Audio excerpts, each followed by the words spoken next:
কে রে আকাশ, আজকেও বলে তুই তোর মায়ের সাথে খারাপ ব্যবহার করে বাড়ি থেকে আসলু? খারাপ ব্যবহার করবো না ভাই, কোন মানুষ যে জুতের লয় কি কর্ম?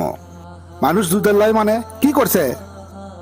আরে ভাই, আমার বইয়ের সাথে তো মনেই না, সারা দিন দুইজনের মধ্যে মারামারি হুড়োহুড়ি, লাতি লাতনিক পর্যন্ত ভালোবাসে না। ইনকে কোন দিন মানুষ হয়?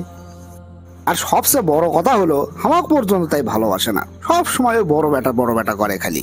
ওই বেটার জন্য যে কি হসে, ইনকা মানুষ কোনোদিন হয়? হ্যাঁ, দুই বেটাক দুই চোখে দেখে মানুষ, ইনকা মাও আমি জীবনে দেখিনি। ও আচ্ছা, বুঝের পাইছি, তাহলে তো খুব খারাপ কথা রে।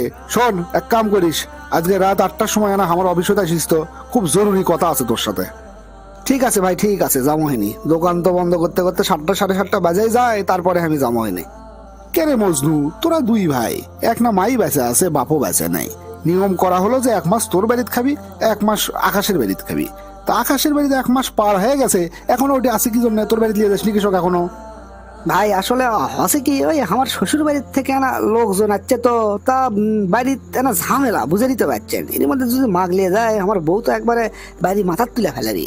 সেই জন্য ভাবলাম ওই শ্বশুর বাড়ির লোকজন যাক, তারপরে নিয়ে যাওয়া হয়নি। বাহ, ভালো তো, খুব ভালো। তোর শ্বশুর বাড়ির থেকে লোকজন আসছে দেখে তোর মা উকলিয়ে যাচ্ছু নাই। এদিকে ডেট পার হয়ে যাওয়ায় আকাশ আর আকাশের বউ দিন রাত 24 ঘন্টা তোর মায়ের সাথে খ্যাস খ্যাস করিচ্ছে, খারাপ ব্যবহার করিচ্ছে। ওটি কেমনে থাকবি রে? ভাই আমার মায়ের কথা আর কোয়েন না তো, ইনকা মহিলা গেলে উনকে না গালি গালাজ খাওয়াই লাগবে, কিছু করার নেই। মন মানসিকতা ভালো না হলে তাকে কোনোটি যাই শান্তি হবি না। তাই না?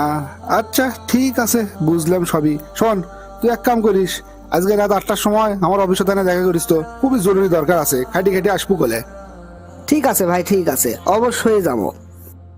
কে রে? কিল্টু ভাই আমাকে ডাকলো দেখে আমি এটি আসলাম। এটি শালা বসে আছে কি জন্য? মেজাজ তো গরম হয়ে গেল একদিকেই। কেলটু ভাই কি আমার সাথে ফাজলামি করলো নাকি? আমার ডাকলো, আমি আসলাম, এই জমলে কি কৃষক ডাকছে, মাথা মতো তো নষ্ট হয়ে গেল একদিকেই। চলেই বেন যাই। আচ্ছা তোরা যাক, ভালো লাগলো তোর দিকে। ভাই, একটা জিনিস তো আমি বুঝলাম না, আপনি আমাকে ডাকছেন দেখে আমি আসছি, কিন্তু ওই মজনু কৃষক ডাকছেন আপনি? কে রে আকাশ, মজনুরে তোর আপন বড় ভাই, তুই ওকে নাম ধরে ডাকিচ্ছু মানে? দের থোন আপনার বড় ভাই, ওগুলা বড় ভাই টাইম আছে নাকি?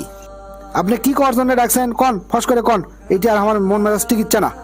বসেক বসেক, বসে কথা কইরি, দাঁড়িয়ে থেকে এত উত্তেজিত হোস নে। আচ্ছা ঠিক আছে, আমি জানি তোদের দুই ভাইয়ের মধ্যে সাপে নেউলে সম্পর্ক, একজন আরেকজনের ছায়া পর্যন্ত মারাস নে, কিন্তু তোদের দুইজনকে একটা গুরুত্বপূর্ণ কাজের জন্যই ডাকছি। ভাই কি গুরুত্বপূর্ণ কাম, তাড়াতাড়ি কন তো, আমার আর ভাল লাগিচ্ছে না এটি। আসলে তোদের দুইজনকে একটা গল্প করার জন্য ডাকছি, গল্পটা তোরা মনোযোগ দিয়ে শোন। কি করছেন ভাই, আপনার মাথার তারটার ছিঁড়ে গেল নাকি? একটা গল্প শোনানোর জন্য আপনি আমাকে এটি ডাকছেন? আগে তো গল্পটা শোন, তারপর নয় মন্তব্য করিস। ঠিক আছে ভাই, ঠিক আছে, কন। গল্প শোনার জন্য ডাকছে, আমি কই কি না কি জরুরি কাম।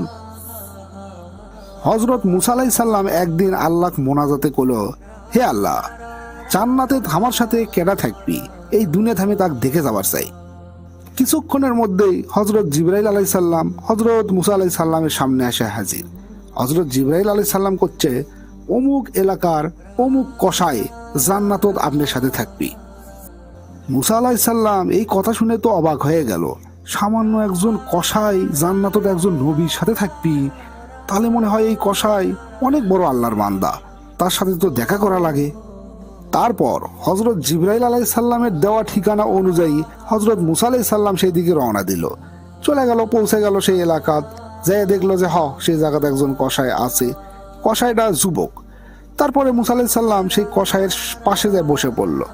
বসার পরে তার কাজকর্ম খেয়াল করবে লাগলো, কিন্তু মেলাক্ষণ থাকার পর তার মধ্যে বিশেষ কোনো বৈশিষ্ট্য চোখত পড়ল না। আস্তে আস্তে সন্ধ্যা লেগে গেল।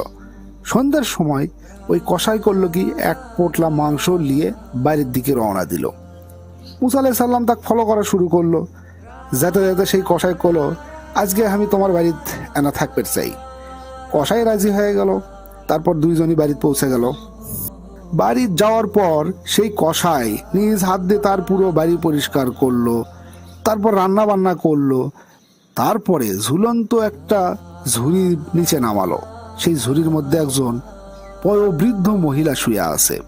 সেই মহিলাকে নিজ হাতে গোসল করালো, তারপর যে খাবারগুলো রান্না করলো সেই খাবার খাওয়ালো, তারপরে আবার সেই ঝুলন্ত ঝুড়ি তুলে রাখলো। এই সময় সেই মহিলাটা বিড়বিড় করে কি জানি করছিল। পুরো বিষয়টা হজরত মুসা আলাইহিস সালাম খেয়াল করলো। এরপর হজরত মুসা আলাইহিস সালাম সেই কসাইকে জিজ্ঞেস করলো, আচ্ছা এই ঝুড়ির মধ্যে এই মহিলাটা কে, যাক তুমি নিজ হাত দিয়ে গোসল করালে, নিজ হাত দিয়ে খাবার খাওয়ালে, আবার তাক যখন উপরে তুলে তুলে বিড়বিড় করে কি জানি করলো, সেটাও তো আমি বুঝতে পারলাম না। তখন সেই কসাই উত্তর দিল, এটা আর কেউ না, এটা আমার মা, তাই অসুস্থ অনেকদিন থেকে, আমি তার সেবা করি, আর তাই আমার সেবায় খুশি হয়ে আমার জন্য আল্লাহর কাছে দোয়া করে। আল্লাহর কাছে দোয়া করে, হে আল্লাহ আমার ছেলে তুমি ক্ষমা করে দাও, আর জান্নাতের যেন আমার ছেলে হযরত মুসা আলাইহিস সালামের সাথে থাকতে পারে। তখন হযরত মুসা আলাইহিস সালাম সেই যুবককে কইল, হে যুবক, আল্লাহ তোমার মায়ের দোয়া কবুল করছে। আমি মুসা নবী, আমিও আল্লাহর কাছে মনোজাত করছিলাম জান্নাতত কার সাথে আমি থাকবো তার সাথে এই দুনিয়ায় দেখা করার জন্য, সেই অনুযায়ী আমি তোমার কাছে আসিছি। তবে আসে তোমার মধ্যে আমি বিশেষ কোনো আমল দেখলাম না।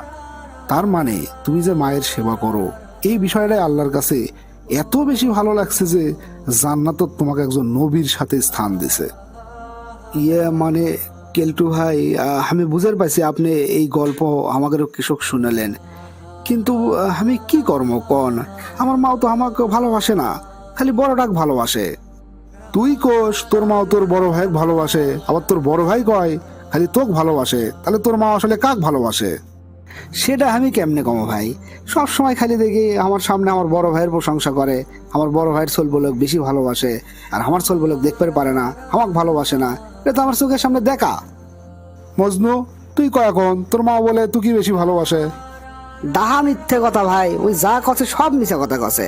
আমার মা আমাকে দেখতেই পারে না, সব সময় ওরই প্রশংসা করে আমার সামনে, আমার ছোল বলকও ভালোবাসে না, ওরই ছোল বলক বেশি ভালোবাসে, ওই কলি হবি। এরপরও যদি তোরা দুই ভাই না বুঝের পাস তাহলে আর আমার কিছুই করেন নাই। শোন, মাও কোনোদিন কোনো সন্তানও খারাপ চোখে দেখতে পারে না, সব সন্তানও কি সমানভাবে ভালোবাসে। যখন তোর সামনে থাকে তখন হয়তো আরেকজনের কথা বেশি মনে হয়, সেই জন্য তার প্রশংসা করে। আর সবচেয়ে বড় কথা, মায়েরা কোনোদিন কোনো সন্তানের নিন্দে করবে পারে না। আর একজন মানুষের প্রশংসা তো তার সামনে করা যায় না, যার কারণে মনে হয় যে তোর সামনে থাকতে আরেকজনের প্রশংসা করিচ্ছে, আরেকজনের সামনে থাকতে ওর প্রশংসা করিচ্ছে। এটাই হচ্ছে সন্তানেগেরে বোঝার ভুল। তুলিগেরে বাপ একজন সরকারি কর্মকর্তা আসলো, তাই রিটায়ার্ড করার পরে মোটা অঙ্কের একটা টাকা বাঁচলো। তোর মাও কিন্তু চাইলেই সেই টাকা দিয়ে নিজে সারা জীবন ভালোভাবে থাকতে পারলো, কিন্তু তা করেনি। তোরা তো সেইভাবে লেখাপড়াও করিসনি। দুইজনও কি বড় বড় দুটো দোকান দিয়ে দিছে সমান সমান টাকা দিয়ে, সেই দোকানের টাকা দিয়েই তোরা এখন সংসার চালাস।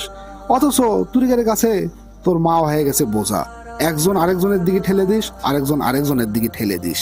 এটা কোনো কথা? তোর মাও তোদের জন্য কি করেনি জীবনে?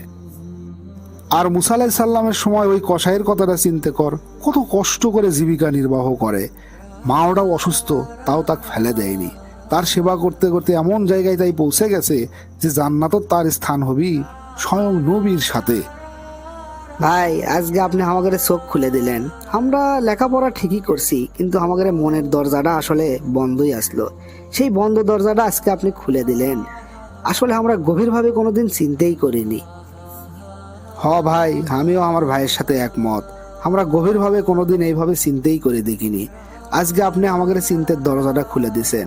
আমরা এতদিন যা ভুল করছি আর করবো না ভাই। এখন থেকে আমরা ওই কসাইয়ের মতো আমার মাও ভালোবাসার চেষ্টা করবো ইনশাল্লাহ। আপনি আমাদের জন্য দোয়া করেন।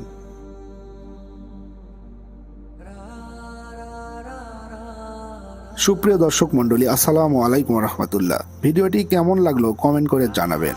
আপনাদের জন্য একটা কুইজ রয়েছে। বলুন তো, হযরত মুসা আলাইহিস সালাম কোন কওমের নবী ছিলেন? আমি প্রশ্নটি আবারও বলছি, বলুন তো হযরত মুসা আলাইহিস সালাম কোন কওমের নবী ছিলেন?